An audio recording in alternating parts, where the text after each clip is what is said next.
नमस्कार, मैं संयोग हूँ और फार्मिंग विद संयोग में आपका स्वागत है। भाई साहब, इस साल की 2024 की मूंग की खेती के लिए मैं नई वीडियोस लाने वाला हूँ। जैसे आजकल के शब्दों में सीरीज़ बोलते हैं, जैसे वेब सीरीज़ वगैरह लोग लाते हैं ना, उस टाइप में। भाई साहब, बहुत सारे जो मेरे आजू बाजू के 100 किलोमीटर के क्षेत्र के दायरे के जितने भी किसान हैं, उनसे लिए गए फीडबैक हैं सारे के सारे, जो किसान करते हैं और जो मैं करता हूँ। भाई साहब, वो तो मैं आपको दिखाता ही हूँ कि मैं क्या कर रहा हूँ, पर इस साल से मैं कोशिश कर रहा हूँ कि मैं किसानों के भी पास जाता हूँ, उनसे भी फीडबैक लेता हूँ कि भाई साहब आपने क्या किया था, तो उससे आपको आपकी फसल में क्या बेनिफिट हुआ, आपका एवरेज अच्छे से अच्छा कैसे हुआ, आदि सभी कुछ। तो हमारे बहुत से किसानों के परिचित हैं, श्री गया प्रसाद खोरे जी, उन्होंने एक छोटा सा पीडीएफ बनाया था। बहुत अच्छे किसान हैं, बहुत उम्दा किसान हैं। वैसे तो किसी का पीडीएफ शेयर नहीं करना चाहिए, पर मैं उनका पीडीएफ शेयर कर रहा हूँ, उसके लिए मैं उनसे क्षमा चाहता हूँ। भाई साहब, उन्होंने बहुत बढ़िया जानकारी दी है। ये जानकारी सभी के लिए, इसलिए हमारी सीरीज की स्टार्टिंग में इन्हीं से कर रहा हूँ। और इसके बाद में देखो वीडियो लंबा होएगा, आप लोग देखोगे नहीं, तो मैं मूंग की खेती पार्ट 1, मूंग की खेती पार्ट 2, मूंग की खेती पार्ट 3, इस तरह से छोटे छोटे 5-5, 10-10 मिनट के वीडियो में सारी के सारे पार्ट ख़त्म कर दूंगा। तो फिलहाल में हम स्टार्टिंग करते हैं कि भाई साहब, गया प्रसाद जी के अनुसार सबसे पहले तो खेत की नरभाई आप जलाएं नहीं, उसे रोटावेटर या मल्चर किसी भी तरीके से आप अपने खेत की मिट्टी में मिला दें। बहुत बढ़िया इन्होंने ये स्टार्टिंग करी है। इसके बेनिफिट उन्होंने तो नहीं बताए भाई साहब, मैं बता देता हूँ। आपके खेत की मिट्टी में आग नहीं लगेगी, तो आपकी मिट्टी में मौजूद जो मित्र जीव हैं, मित्र कीटाणु हैं, वो मरेंगे नहीं, मित्र फफूंद भी नहीं मरेगी, तो आपको इससे बेनिफिट होगा ही होगा। बाकी आप अगर नरवाई को मिट्टी में मिलाते हैं और वो नरवाई जब सड़ती है, तो उससे आपको, जैसे आपने भाई साहब आजकल सुना होगा कि हमारी खेती में क्या बोलते हैं, ये जैबरेलिक एसिड की कमी हो रही है, तो ह्यूमिक एसिड की कमी हो रही है, तो फलाना सल्फर कम हो गया है, तो ढिकाना कम हो गया। आजकल नए नए प्रकार की फफूंद लगने लगी है। पहले तो उकटाई लगता था, आजकल तो बहुत सी फफूंद लगने लगी है। सारी की सारी मित्र फफूंद, मित्र कीट, जो कुछ भी है भाई साहब, वो खत्म होते जा रहे हैं।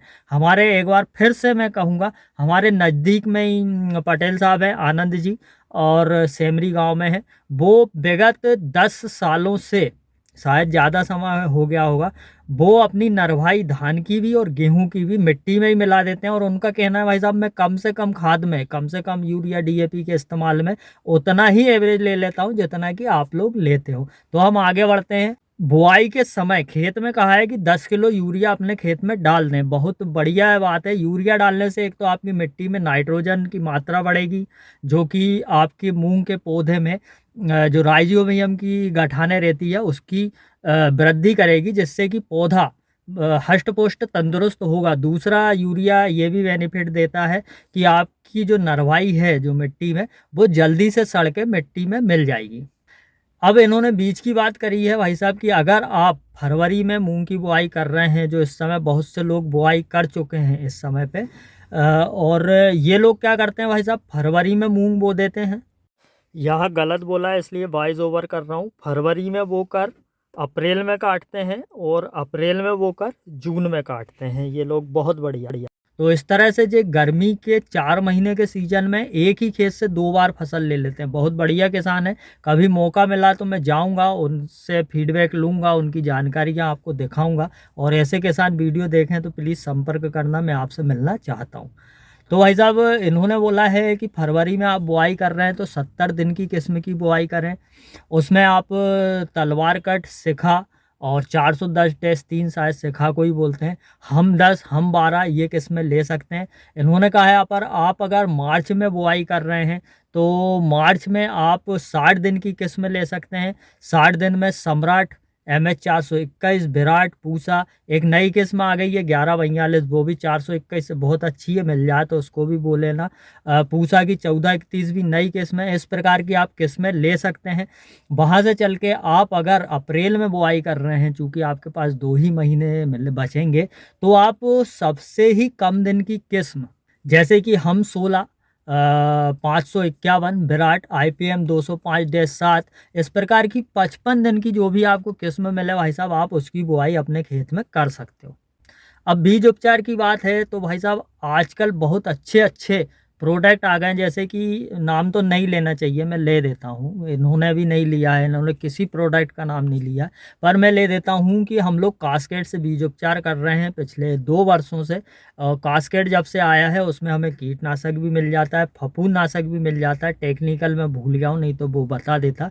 और इसी टेक्निकल के मार्केट में बहुत सारे प्रोडक्ट आ चुके हैं, आप चाहें तो उनसे भी बीजोपचार कर सकते हैं। ऐसा बीज की दर को लेकर भी बहुत अच्छी जानकारी दी है इन्होंने कहा है कि अगर मोटे दाने की मूंग है तो आप 15 से 18 किलो एकड़ के हिसाब से ले सकते हैं।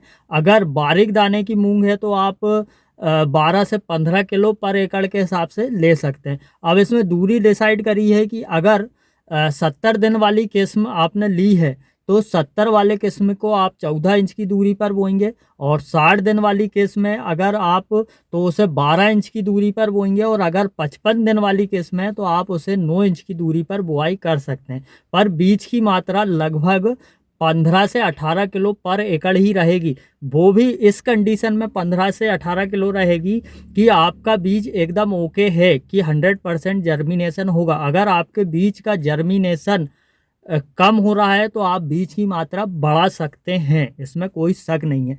इसमें भाई साहब अब आगे बहुत ही बढ़िया जानकारी है, फसल में आपको खाद कितना मिलाना है।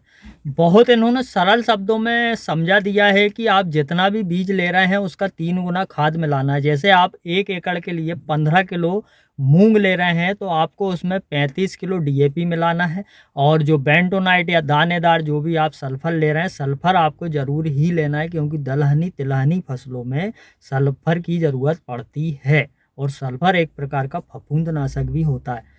तो सल्फर इन्होंने बोला है कि लगभग आप 10 किलो ले सकते हैं। बहुत बढ़िया जानकारी है। इन्होंने एक बात और बताई है कि अगर आपके खेत में पानी पर्याप्त नहीं है, पानी लास्ट में कम पड़ जाता है, आप पानी दे नहीं सकते हैं, तो आप 60 या 65 दिन की ही किस्म बोएं। इसमें मैं मेरी तरफ से एक बात और बता देता हूँ। हम लोग अधिक फूल के लिए क्या करते हैं, एक बार फूल बैठ जाते हैं और हल्की हल्की सी छोटी छोटी फलियां बनने लगती है, कोसी बैठने लगती है, तो हम लगातार 2 पानी देते हैं जिससे कि जल्दी जल्दी फूल आते रहें, फलियां बनती रहें। तो ऐसा आप ना करें, आपके पास पानी कम है तो आप सिर्फ एक ही बार फूल आने पर पानी दे दें, उसके बाद में जय राम जी की करें। और आगे इन्होंने बताया है कि आजकल खेतों में क्या हो रहा है कि गेहूं में आपने देखा होगा, चने में मिट्टी में से इल्लियाँ निकल रही थी, बहुत से किसानों के खेतों में दीमक रहती है, बहुत सी दिक्कतें रहती है। तो आप पहले पानी के समय या बुआई के समय दानेदार जो क्लोरोपाइरीफास है उसका इस्तेमाल कर सकते हैं, जिससे मिट्टी के कीट मर जाएंगे। और भाई साहब जितने भी किसानों के फीडबैक है, जो भी खाद मिलाना है अच्छे से अच्छा बेसल डोज मिलाना है, हमें हमारी मूंग की खेती में अच्छे से अच्छे और ज़्यादा से ज़्यादा उत्पादन के लिए क्या करना चाहिए, कर सकते हैं, उसकी जानकारी हम नेक्स्ट वीडियो में बात करेंगे। क्योंकि ये वीडियो बड़ा हो जाएगा तो आपको देखने में मज़ा नहीं आएगा। आज्ञा चाहता हूँ जय राम जी की। भैया वीडियो अच्छा लगे तो प्लीज़ यार शेयर कर देना, और आगे जो भी मैं मूंग के वीडियो बना रहा हूँ उन्हें भी देखना। और जो मेरे पुराने बहुत अच्छे से मूंग के वीडियो हैं जिसमें मैंने जानकारियाँ दी है मूंग की खेती से संबंधित, आप उन्हें भी देखना, ये मैं आपसे गुजारिश कर रहा हूँ। तो एक बार फिर से जय राम जी की।